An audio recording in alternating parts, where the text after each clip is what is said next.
I love Bangladesh. I love Bangladesh. আর এখানে যে মেয়েগুলো কাজ করে এরা কিন্তু অনেক বেশি বড় লোক না, অনেক বেশি আর্থিক অবস্থা না, এরাও কিন্তু গরিব ঘরের সন্তান, তাই এই ধরনের রেস্টুরেন্টগুলোতে ওনারা কাজ করে কোনো রকম ভাবে চলে। হ্যাঁ, তো আমার পক্ষ থেকে নেপালি 500 টাকা আপনাকে বকশিশ দিলাম।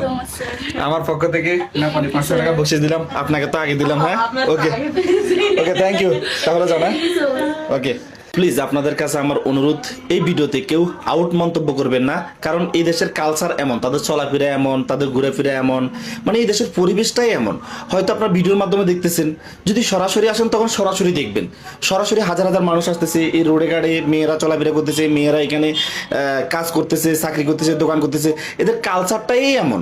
এই যে এখানে যাদেরকে দেখছেন এরা কিন্তু গরিব ঘরের সন্তান, এরা এখানে 10,000 টাকা 12,000 টাকা দামে চাকরি করে, যেটা বাংলাদেশের 27,000 টাকা। এটা আমাদের বাংলাদেশে 27,000 টাকা দিয়ে কি হবে? কিছু হবে না। এই যে তাদেরকে আমি বকশিশ দিলাম, তারা অনেক খুশি হয়েছে। এক কথায় আমরা সবাই মানুষ, এটাই হলো আমাদের বড় পরিচয়।